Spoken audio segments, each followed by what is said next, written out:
रिश्तों की door Hindi novel part 15। Good morning, have a nice day. Hello India. बड़ों को ढेर सारा प्रणाम, छोटों को ढेर सारा प्यार। और मेरे सारे सब्सक्राइबर कैसे हैं आप सबको ढेर सारा Ram Ram. Ganpati Bappa Morya. Welcome back to my YouTube channel Simi की डायरी में आप लोगों का ढेर सारा स्वागत है। दोस्तों, आज हिंदी नोवेल रिश्तों की डोर का 15 एपिसोड में आप लोगों के समक्ष रखने जा रही हूँ। दोस्तों, अब तक आप लोगों ने देखा कि कहानी फ्लैशबैक चल रही थी, अतीत की बातें हो रही थी। शैलेश अपने और सुरभि के बारे में सोच रहा था कि कैसे उन दोनों की मुलाकात हुई, फिर प्यार हुआ और फिर शादी हुई और शादी के मात्र 11 साल के बाद ही दोनों का तलाक हो गया। अब कहानी जो है वर्तमान में लौट आई है। सोमू यानी सोमेश पूरे 2 महीने के बाद कनाडा से अपने सारे काम निपटा करके वापस आ गया है। तो आगे आज मैं रिश्तों की डोर का 15 एपिसोड रखने जा रही हूँ और इस 15 एपिसोड में आप लोगों का तहे दिल से स्वागत करती हूँ। तो देखते रहिए रिश्तों की डोर। सोमेश कनाडा से वापस आ गया है और वो शैलेश अपने अतीत में खोया हुआ है। तभी सोमेश उसे पुकारता है डैड। सोमेश बेटा कह के शैलेश जो है सोमेश से चिपक करके बुरी तरह से रो पड़ा था। ये क्या डैड, क्या हुआ आपको? आपकी तबीयत ठीक नहीं है, कितने कमजोर हो गए हैं आप। आखिर बात क्या है? बस ऐसे ही, कोई खास बात नहीं, बस तू फ्रेश हो जा फिर बात करते हैं। सोमेश समझ गया था कि कुछ न कुछ बात तो जरूर है, पर क्या समझ में नहीं आ रहा था। फ्रेश होने के बाद डैड, प्रतिमा की मम्मी क्यों नहीं आई आपसे मिलने? पता नहीं बेटा, मैं भी फोन करता हूं तो कोई नहीं उठाता है। उसकी दोस्त को ट्राई करो, उन लोगों का नंबर नहीं है मेरे पास। खैर, मैं शाम में उसके घर जाके देखूंगा। ठीक है, आज तुम कंप्लीट आराम करो, मैं ऑफिस संभाल लूंगा। जी। शैलेश ऑफिस चला गया था। शाम में सोमेश जब प्रतिमा के घर आया तो ताला देख करके चौंक पड़ा। वॉचमैन ने बताया कि ये लोग तो साहब 1 महीना से ऊपर हो गए, घर को बेच करके कहीं चले गए। घर बेच के? पर कहाँ? पता नहीं, शायद मैडम के ऑफिस से पता चले। सोमेश बीच क्रेंडी अस्पताल आया, पता किया पर कुछ भी पता न चला। सब ने कहा कि मैडम ने तो नौकरी ही छोड़ दी, पर कहाँ गई? कुछ अता पता तो मालूम होगा आप लोगों को। जी नहीं, यहाँ तो किसी को कुछ भी नहीं पता है। सोमेश रात के 10 बजे थका हारा घर वापस आया। कुछ पता चला? शैलेश ने पूछा। नहीं डैड, पता नहीं अचानक ऐसी क्या बात हो गई जो वो लोग चले गए। कहाँ गए, क्यों गए, कुछ भी पता नहीं चल रहा है। कल उसके दोस्तों से बातचीत करके देखता हूँ। ठीक है। दोनों ने खाना खाया और अपने अपने कमरे में सोने चले गए। शैलेश उठ के सोने तो चला गया, पर उसे नींद नहीं आ रही थी। कहीं प्रतिमा ने दोस्तों को फोन करके अपना नया पता तो नहीं बता दिया होगा। वो रात भर इसी बारे में सोचता रहा। दूसरे दिन भी सोमेश दिन रात परेशान रहा। कॉलेज गया, सभी दोस्तों से मिला, पूछताछ की, पर किसी को भी प्रतिमा के बारे में कुछ भी पता नहीं था।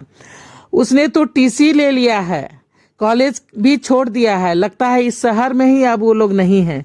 लेकिन तुम लोगों को कुछ तो बताया होगा, जाने से पहले मिली तो होगी, कुछ तो कहा होगा। नहीं जीजू, कुछ भी नहीं कहा। हमें तो खुद आश्चर्य हो रहा है कि ऐसा क्यों और काहे हुआ। कहाँ तो हम सभी आप दोनों की शादी की तैयारियां करने की सोच रहे थे और कहाँ ये सब हो गया।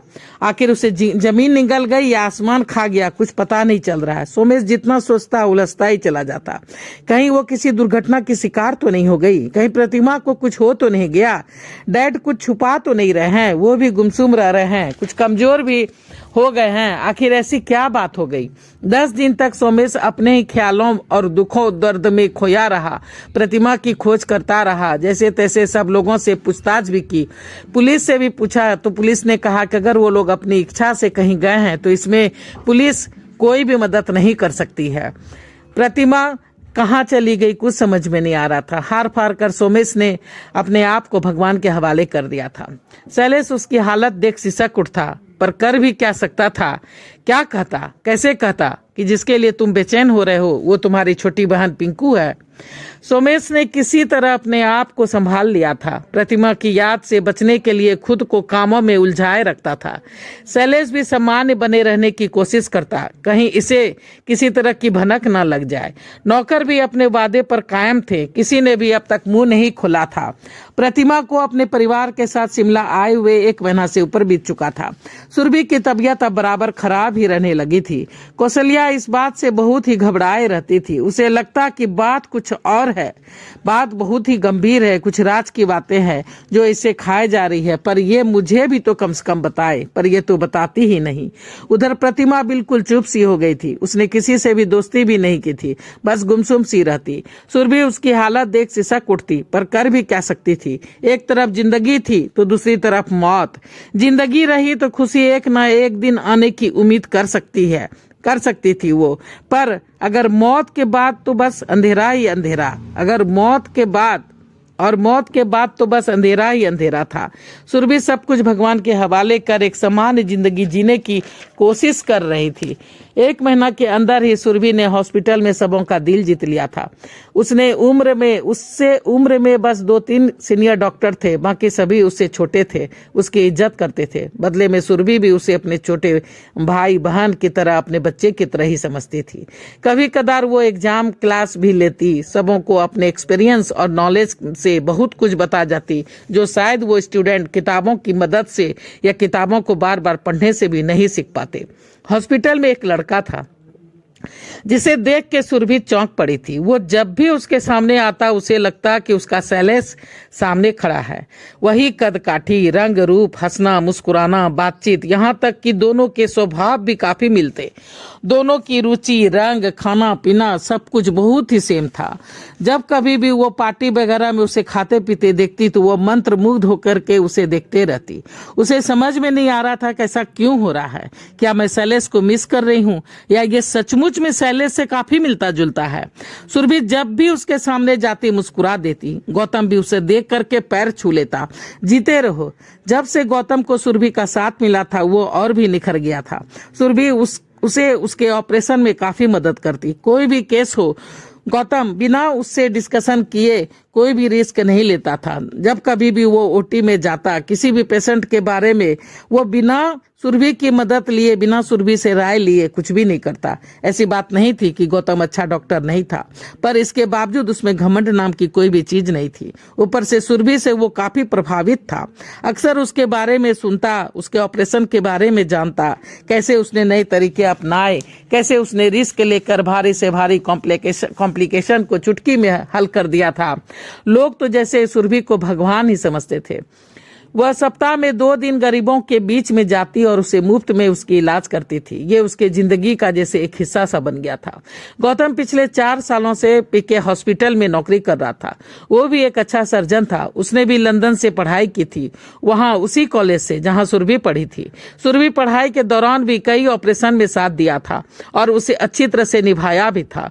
गौतम ने पहली बार सुरभि का नाम वही बोर्ड में देखा था और सुना था। वो कभी कभी सोचता कि काश मैं भी इस तरह की मम्मी का बेटा होता, काश। पर कोई बात नहीं, वो एक डॉक्टर का बेटा तो था ही। प्रतिमा का दिल आज बिल्कुल नहीं लग रहा था। वो घूमने के लिए निकल गई थी। कौशल्या ने कहा भी था कि छाता ले लो, पता नहीं पानी या बर्फ पड़ने लगे। आज मौसम कुछ ठीक नहीं लग रहा है। बस पास ही जा रही हूँ नानी माँ, यूं ही मोड़ से वापस आ जाऊंगी। ठीक है, जल्दी ही आ जाना। प्रतिमा अपने ही सोच में खोई चली जा रही थी कि अचानक बारिश ने जोर पकड़ लिया था। वो पास के ही घर के बरामदे में चली गई थी। घर का दरवाजा खुला था। कौन है? जी मैं प्रतिमा, घूमने निकली थी कि बारिश में फंस गई। अंदर आ जाओ। जी मैं ठीक हूँ। अरे आओ जाओ, डरो नहीं, मैं डॉक्टर हूँ, डॉक्टर गौतम, यही पास वाले हॉस्पिटल में पोस्टेड हूँ। कहीं आप पीके हॉस्पिटल की तो बात नहीं कर रहे हैं? जी मेरी मम्मी भी वहीं पोस्टेड है। सुरभि, अरे क्या नाम है उसका? जी डॉक्टर सुरभि। प्रतिमा ने घर के अंदर आके बोला, तुम डॉक्टर सुरभि की बेटी हो? जी अच्छा, तब तो तुम मेरी बहन हुई। जी हाँ, वो मेरी माँ जैसी है। मुझे उन्हें देख करके अपनी मम्मी की याद आ जाती है। तभी कौन आया गौतम? वो आंटी प्रतिमा है, डॉक्टर सुरभि की बेटी। ओह अच्छा, नमस्ते आंटी, खुश रहो। मैं चाय लाती हूँ, आप रहने दीजिए ना, मैं बना लेती हूँ। अरे पहले अपना सर तो पोंछ ले, काफी भीग गई है। मैं बना चुकी हूँ, लाती हूँ, तुम फिर कभी बना लेना, आती जाती रहना, मेरा दिल भी लगा रहेगा। थोड़ी देर में ही सबने चाय पी। अब सभी में बातचीत हो रही है। चाय अच्छी है आंटी? थैंक्स बेटा। क्या कर रही हो? तभी गौतम ने पूछा। जी MSc। क्यों? मेडिकल के बारे में क्यों नहीं सोचा? जी नहीं, मुझे घर में ही रहना, घर का काम करना ही अच्छा लगता है। चलो ये भी अच्छी बात है। आपकी शादी नहीं हुई अब तक? नहीं, अब तक ऐसी कोई मिली ही नहीं। तभी उसकी आंटी बोल पड़ी, अरे इससे कौन मिलेगी, जो भी मिलती है उसे यह बहन ही बना लेता है। प्रतिमा हंस पड़ी। तभी गौतम बोलता है कि ठीक ही तो है, बहन तो ढेरों होनी चाहिए, पर वो तो कोई एक ही होगी। जिस दिन वैसा कुछ लगेगा ना आंटी, तो समझ लूंगा कि ये वही लड़की है, तुम और तुम्हारा दिल। मार्था हंस पड़ी। अब मैं चलूंगी आंटी, पानी बंद हो गया है, मैं छोड़ दूं? नहीं, मैं चली जाऊंगी। ठीक है, ठीक से जाना, टेक केयर, बाय बाय। आती जाती रहना बेटा। जी आंटी। प्रतिमा को गौतम से मिलकर के बहुत ही अच्छा लगा। उसे सचमुच में ऐसा लग रहा था कि मानो उसका बड़ा भाई उसके सामने हो। अरे कहाँ रह गई थी, मैं घबरा रही थी। प्रतिमा ने उसे सब कुछ बता दिया कि मौसी नानी, मैं यहीं पास में ही गई थी। अरे वो गौतम, हाँ, सुरभि तो बराबर उसकी चर्चा करती है। अच्छा, हाँ ठीक है मौसी, मैं ऊपर चाहती हूँ अपने कमरे में। प्रतिमा सीढ़ी की ओर बढ़ गई थी। तो चलिए दोस्तों, रिश्तों की डोर अब वर्तमान में लौट चुकी है। कहानी अब आगे बढ़ेगी, कुछ एपिसोड अभी और बनेंगे। तो आज 15 एपिसोड मैं यहीं पे समाप्त करती हूँ। जल्दी ही इसका 16 एपिसोड लेके मैं आप लोगों के समक्ष आ जाऊंगी। दोस्तों, इस बार वीडियो डालने में काफ़ी देर हो गई, तो उसके कारण भी हैं। फर्स्ट कारण है कि तबीयत ठीक नहीं रहती है, उम्र हो चली है। दूसरी कारण है कि मैं नया नॉवेल लिखने में लगी हुई हूँ। एक तो कंप्लीट हो गई है, पागल की पगलपंती, जो जल्दी ही मैं आप लोगों के समक्ष रखूंगी, और दूसरा अभी स्टार्ट किया है, बहू बनी चुड़ैल। तो इसे लिखने में कुछ वक्त लगेगा। दोस्तों, कंपटीशन का ज़माना है, वैज्ञानिक युग का ज़माना है, कंप्यूटर का ज़माना है, और मैं ठहरी बुड्ढी। मुझे कुछ आता जाता नहीं, ना ही थंबनेल बनाने जानती हूँ, ना ही एसईओ करने जानती हूँ, ना ही एडिटिंग जानती हूँ। जैसे तैसे आप लोगों के समक्ष रख देती हूँ, क्योंकि मैं राइटर हूँ, लिखती हूँ, और जो भी वीडियो देखती हूँ तो वो थोड़ा बहुत कॉपी करके बताते हैं गूगल से ले करके। लेकिन मेरे पास तो 100 पेज 200 पेज की कहानियाँ हैं नॉवेल के रूप में, तो वो हो नहीं पाता है। जब कभी भी टाइप करती हूँ तो कुछ गलतियाँ भी हो जाती है, तो इसके लिए भी मैं आप लोगों से सॉरी बोल रही हूँ। और एक नए ढंग से शुरुआत की है, उतना जानती नहीं हूँ। अगर अच्छा लगे तो कोई एक भी, दोस्तों एडिटिंग वगैरह मुझे नहीं आती, लेकिन एक नए ढंग से शुरुआत की है। अगर अच्छा लगे तो कोई एक भी कमेंट्स अगर कर दोगे कि हाँ मेरी कोशिश थोड़ी ठीक ठाक है, तो फिर मैं इसी तरह से डालने की कोशिश करूँगी। वरना मेरे पुराने ढंग से जो मैं डाल रही हूँ तो उसी तरह से मैं डालते रहूँगी। दोस्तों, हिंदी मातृभाषा है हमारी, तो हिंदी की कदर कीजिए, मेरी लेखनी की कदर कीजिए। भले मैं ढंग से नहीं रख पाती हूँ तो कोई बात नहीं। तो चलिए, चैनल पे पहली बार आए हैं तो मुझे सपोर्ट कर दीजिए। सपोर्ट करने में, सब्सक्राइब करने में आपके पैसे नहीं लगते, तो सब्सक्राइब कीजिए, लाइक कीजिए, शेयर कीजिए, कमेंट्स कीजिए, बेल का बटन जरूर दबाइएगा, ताकि जब जब मैं वीडियो डालूंगी तो आप लोगों को नोटिफिकेशन मिल सके।